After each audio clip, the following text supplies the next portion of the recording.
Assalamualaikum. I am Hafza Aliza Yaqub. Welcome to my YouTube channel Psychological Learning with Aliza Yaqub. Today we discuss on historical overview of clinical psychology. यानी कि clinical psychology जो है इसके ऊपर working कब शुरू हुई, clinical psychology जो है ये टर्म इसको इस ब्रांच को किसने इंट्रोड्यूस करवाया और इसकी हिस्ट्री क्या थी और अब करंटली जो है इसके अंदर क्या वर्किंग हो रही है और किस तरह से क्लिनिकल साइकोलॉजिस्ट जो है डील कर रहे हैं। आज हम इसे डिटेल में डिस्कस करते हैं। फाउंडर ऑफ क्लिनिकल साइकोलॉजी को फर्स्टली जो है वो लाइनर विटमैन ने इंट्रोड्यूस करवाया था, जो कि एक अमेरिकन साइकोलॉजिस्ट था। इसने क्लिनिकल साइकोलॉजी की टर्म जो थी इसको इंट्रोड्यूस करवाया था।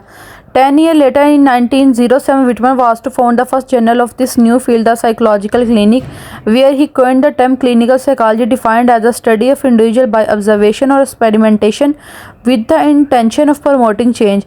10 years later 1907 के अंदर जो विटमर था उसने द साइकोलॉजिकल क्लिनिक को इंट्रोड्यूस करवाया कि क्लिनिकल साइकोलॉजी बेसिकली क्या होती है कि इसके अंदर एक जो इंडिविजुअल होता है उसको ऑब्जर्व किया जाता है, असेस किया जाता है और जो मेंटल वेल बीइंग है उसको प्रमोट किया जाता है।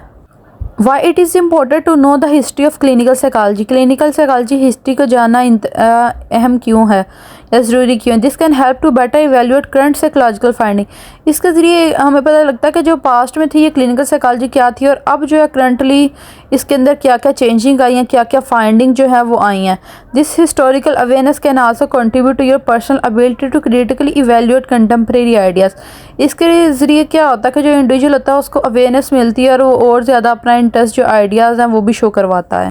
क्लिनिकल साइकोलॉजी की एक ऐसी ब्रांच है जिसके अंदर जो है मेंटल इलनेस को असेस किया जाता है और फिर जो है उसको ट्रीट किया जाता है।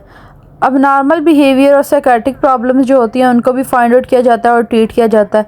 This field integrate the science of psychology with the treatment of complex human problem. Individual को जो सी प्रॉब्लम का सामना करना पड़ रहा होता है या कैरियर चॉइस के अंदर प्रॉब्लम हो रही होती है तो उसको गाइडेंस प्रोवाइड करते हैं clinical psychologist. Early influence on the field of clinical psychology include the work of the Austrian psychoanalyst Sigmund Freud। जो सिगमंड फ्राइड था इसने क्लिनिकल साइकोलॉजी के अंदर भी अहम रोल प्ले किया था और इसने फोकस किया था कि मेंटल इलनेस की जो एक वजह आती है वो ये होती है कि उसके जो पास्ट के अंदर उसके रिप्रेस थाट होते हैं जिनको वो दूसरों के साथ टॉक थेरेपी के ज़रिए एक्सप्लेन नहीं कर पाता, अपने इजहार नहीं कर पाता, तो वो उसकी अबनॉर्मैलिटी की वजह बनते हैं। लाइटनर विटमैन ने फर्स्ट टाइम जो था वो अपना साइकोलॉजिकल क्लिनिक 1896 के अंदर जो था ओपन किया था, जिसमें उसने बच्चों के अंदर जो लर्निंग डिसेबिलिटी थी उसके ऊपर वर्किंग करनी शुरू की थी। विटमैन जो था वो विलियम वुड का स्टूडेंट था और डिफाइंड क्लिनिकल साइकोलॉजी। इसने क्लिनिकल साइकोलॉजी को इस तरह एक्सप्लेन किया था कि इसके अंदर जो इंडिविजुअल को ऑब्जर्व किया जाता है उसके ऊपर एक्सपेरिमेंट किए जाते हैं और उसकी जो नॉर्मलिटी होती है उसको असेस किया जाता है और इसकी जो मेन इंटेंशन होती है वो ये होती है कि प्रमोट करना चेंजिंग को, यानी अब नॉर्मलिटी को नॉर्मल में चेंज करना। इसके बाद 1914 में 26 अदर क्लिनिक्स जो थे क्लिनिकल साइकोलॉजी के फर्दर जो थे यूनाइटेड स्टेट के अंदर इंट्रोड्यूस हुए थे। माइंड एंड बॉडी पैराडिज्म, यानी कि माइंड और बॉडी आपस में किस तरह से रिलेट कर रहे होते हैं कि जब एक इंडिविजुअल के माइंड के अंदर कोई प्रॉब्लम होती है, कोई नेगेटिव थिंकिंग होती है तो उसका जो इफ़ेक्ट आता है वो एक इंडिविजुअल की बॉडी के ऊपर भी आता है। और इसी तरह अगर इंसान को कोई बीमारी होती है, उसकी कोई इलनेस आती है, उसके कोई प्रॉब्लम का सामना करना पड़ता है, कोई फिज़िकल प्रॉब्लम होती है तो उससे भी वो स्ट्रेस लेता है, वो टेंशन लेता है और नेगेटिव थिंकिंग करता है और इस तरह जो है वो थिंकिंग जो है वो एक माइंड का वर्क होता है। इस तरह ये जो माइंड और बॉडी होते हैं ये आपस में रिलेट कर रहे होते हैं। इसके बाद हिप्पोक्रेट्स ने 460 से 377 BC के अंदर इंट्रोड्यूस करके एक इंडिविजुअल के अंदर जो भी अबनॉर्मैलिटी आती है वो बॉडी के अंदर जो 4 फ्लूइड होते हैं उनकी इम्बैलेंस की वजह से होती है, जो कि black, bile, yellow bile phlegm and blood होते हैं। जब इनकी जो रेशो होती है वो बॉडी फ्लूइड की वो इम्बैलेंस होती है, कम या ज़्यादा हो जाती है, तो उसकी वजह से एक इंडिविजुअल के अंदर जो है अबनॉर्मैलिटी का उसे सामना करना पड़ता है। उसके बाद प्लेटो ने द स्पिरिट और soul as being in charge of the body and that के सोल जो है वो बॉडी को कंट्रोल करती है, उसका चार्ज संभालती है। Aristotle maintain a scientific emphasis treatment for mental problem should intake talking and the use of logic in one of the major principle of CBT। इसने लॉजिक का आइडिया जो था वो पेश किया था, जो कि बाद में CBT के सूरत में जाकर जो वो सामने आया था। फादर ऑफ CBT जो था वो अरिस्टोटल के आइडिया के ऊपर जो था वो बेस कर रही थी। उसके बाद मिडिल एज के अंदर ये कहा गया कि एक जो इंडिविजुअल है उसको नॉर्मलिटी का इसलिए सामना करना पड़ता है कि उसके अंदर कोई डिफरेंट जो है वो विचेस आ जाती हैं, यानी कि सुपर नेचुरल पावर्स आ जाती है, जिसकी वजह से कोई डेमन्स आ जाते हैं, यानी जिन वगैरह होते हैं, जिसकी वजह से जो एक इंडिविजुअल जो है वो अब नॉर्मलिटी का से सामना करना पड़ता है, वो अब नॉर्मल बिहेवियर जो है वो शो करने लग जाता है।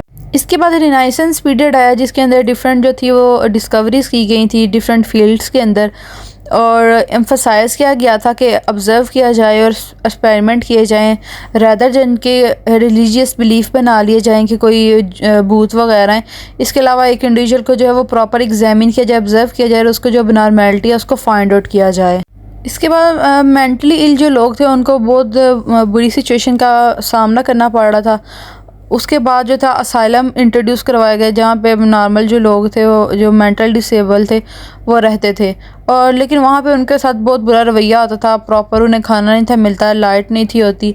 लेकिन उसके बाद फिर चेंजिंग लेके आएगी, मॉरल ट्रीटमेंट लेके आएगा। मॉरल ट्रीटमेंट के अंदर वहाँ जो असाइलम में लोग रह रहे थे उनको अच्छा जो है वो इन्वायरमेंट दिया गया, उन्हें 3 टाइम का खाना देने लग गए ताकि वो जो है प्रोग्रेस की तरफ आएँ, और जो है वो अपने जो क्लाइंट और जो उनके लिए कोई साइकोलॉजिस्ट था वो उन ऐसे लोगों के साथ जो था एक अच्छे रवैये से उनके साथ बातचीत करता था, और उनके बिहेवियर के अंदर कोई चेंजिंग आती थी तो उन्हें कोई गिफ्ट या कोई सरप्राइज़ मिलता था, जिसकी वजह से जो इंडिविजुअल थे वो अब नॉर्मेलिटी से नॉर्मेलिटी की तरफ तेज़ी से आने लग गए थे।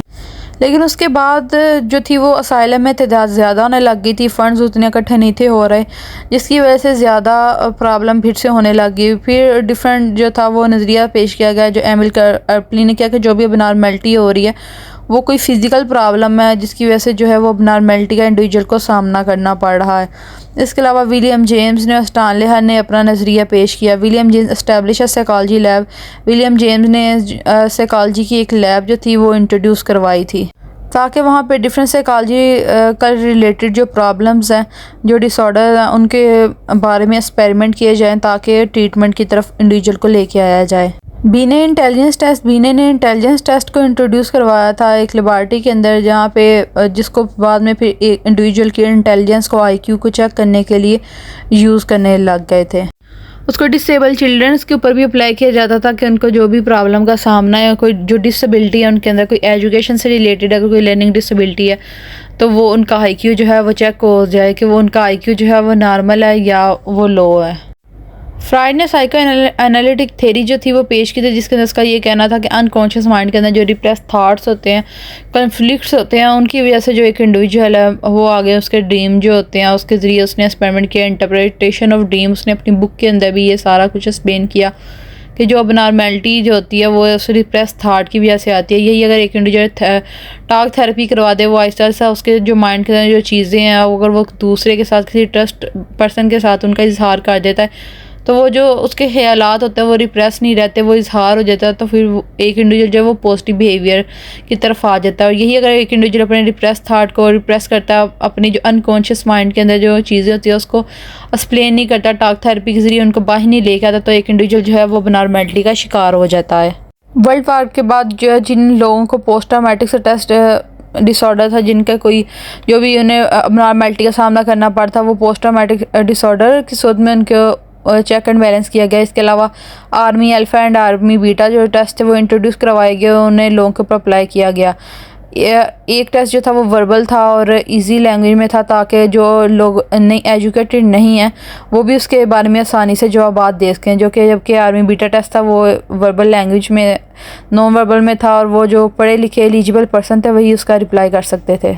उस टेस्ट को लोगों के ऊपर अप्लाई करके उनके अंदर जो पोस्ट ट्रॉमेटिक स्ट्रेस डिसऑर्डर था उसको फाइंड आउट किया गया था। इसके बाद 1921 में Rorschach ink blot test introduce करवाएगा, जो कि एम्बिगुअस स्टिमुलस बनता था, और इसके ऊपर जो इंडिविजुअल थे वो अपना नज़रिया पेश करते थे कि उन्हें उसके अंदर क्या स्टिमुलस उसे नज़र आ रहा है। उसके ज़रिए एक इंडिविजुअल की जो रिप्रेस थॉट थिंकिंग होती थी उसके बारे में पता चल जाता था। ड्रा मैन टेस्ट 1926 के अंदर इंट्रोड्यूस करवाया गया, जिसके अंदर एक इंडिविजुअल को कहा जाता, क्लाइंट को कहा जाता कि वो एक मैन को ड्रा करे ताकि उसके ज़रिए जो है उसकी अनकॉन्शियस तक पहुंचा जा सके। इसके अलावा TAT टेस्ट होता है और थीमेटिक परसेप्शन टेस्ट। इसके अलावा वेस और विस के इंटेलिजेंस स्केल होते हैं, और हाउस ट्री पर्सन टेस्ट होता है जिसके अंदर एक हाउस बनाना होता है, एक ट्री और पर्सन को बनाना होता है, और फिर देखते हैं कि कलर्स किस तरह का, इंटेंसिटी क्या है और किस तरह के कलर किए गए और किस तरह की पिक्चर्स बनाई गई इन द फैमिली मेम्बर्स, और ये सारा कुछ देखा जाता है। और उस घर के रिलेटेड, ट्री से रिलेटेड जो है वो जो क्लाइंट होता है उससे क्वेश्चन किए जाते हैं। इस तरह के जो कुछ टेस्ट थे उसके बाद इंट्रोड्यूस करवाए गए थे। वेस्लन ने 1896 से 1981 के अंदर वेस और विस्क स्केल इंट्रोड्यूस करवाए थे। वेस जो था वो अडल्ट के लिए था, विस्क जो था वो चाइल्ड के लिए था। इनके ज़रिए जो था चाइल्ड और अडल्ट की जो इंटेलिजेंस थी उसको फाइंड आउट किया जा सकता था, आईक्यू लेवल को चेक किया जा सकता था। 1980 के बाद अमेरिकन साइको एनालिटिक इंस्टीट्यूट ने डिफरेंट साइकोथेरेपीज़ जो थी वो इंट्रोड्यूस करवाई थी, जिसके अंदर behaviour therapy, cognitive therapy, CBT, ये डिफरेंट थेरेपीज़ जो थी वो इंट्रोड्यूस करवाई गई थी। उन्हें जो था वो इंडिविजुअल के ऊपर फिर अप्लाई करने लग पड़े थे। जो क्लाइंट होते थे उनके ऊपर अप्लाई करते थे और उससे उनका जो नॉर्मल बिहेवियर था उसका नॉर्मेलिटी की तरफ जो था वो कन्वर्ट किया जाता था। साइकोडायनामिक अप्रोच दो के फ्राइड ने पेश की कि जो अनकॉन्शियस माइंड के अंदर जो थाट होते हैं जब उनका एक्सप्रेस नहीं किया जाता तो फिर वो एक्सप्रेस होने के बाद जो वो नेगेटिविटी और अब नॉर्मेलिटी की वजह बनते हैं। इसके लिए जो थी वो फ्री एसोसिएशन जो टेक्निक है वो बनाई गई थी ताकि इंडिविजुअल जो फ्रीली अपनी एसोसिएट कर सके, अपने ख्यालात को इजहार कर सके, ताकि उसके जो भी रिप्रेस थाट है उनका इजहार हो जाए, वो जो है वो नेगेटिव बिहेवियर से नेगेटिव की तरफ मूव ऑन कर सके।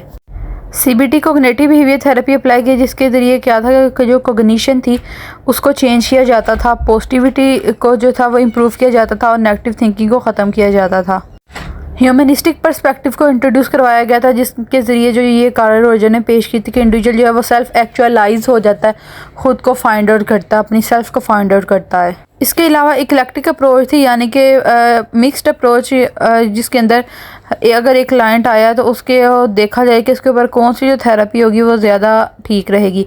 कोग्निटिव बिहेवियर थेरेपी ठीक रहेगी, बिहेवियर थेरेपी, ह्यूमनिस्टिक या फिर साइकोडायनामिक, जो से उसके लिए सूटेबल हो, या मिक्स करके अगर दो को कंबाइन करके लगनी हो, कोई साइकोथेरेपी अप्लाई होनी हो तो वो भी क्लाइंट के ऊपर अप्लाई की जाती है, जिससे उसका नॉर्मल बिहेवियर जो है वो चेंज किया जाता है। इसके अलावा अब जो करंटली है वो ये है कि जो क्लिनिकल साइकोलॉजी है, इसके क्लिनिकल सेटअप के अंदर जो क्लिनिकल साइकोलॉजिस्ट हैं वो अब नॉर्मेलिटी को जो है डायग्नोस करते हैं, असेस करते हैं, और फिर इंडिविजुअल्स के ऊपर जो है वो डिफरेंट टेस्ट अप्लाई करते हैं और डाटा कलेक्ट करते हैं, या फिर डिफरेंट साइकोथेरेपीज़ जो है उनके ट्रीटमेंट के लिए अप्लाई की जाती हैं। और इसके अलावा जो क्लिनिकल साइकोलॉजिस्ट है वो एजुकेशनल रिक्वायरमेंट्स उसकी होती है कि अपनी डिग्री कंप्लीट करने के बाद वो डिफरेंट फील्ड्स के अंदर जा सकते हैं, वो किसी भी रिसर्च प्रोजेक्ट के अंदर इन्वॉल्व हो सकते हैं। इसके अलावा साइकोथेरेपी कर सकते हैं, ट्रेनिंग दे सकते हैं, और डिफरेंट जो इस तरह की फील्ड्स हैं उसे वो चूज़ कर सकते हैं। ये थी हमारी आज की वीडियो। उम्मीद है आपको वीडियो पसंद आई होगी। Like the video and subscribe the channel. Thank you so much. Thank you for watching.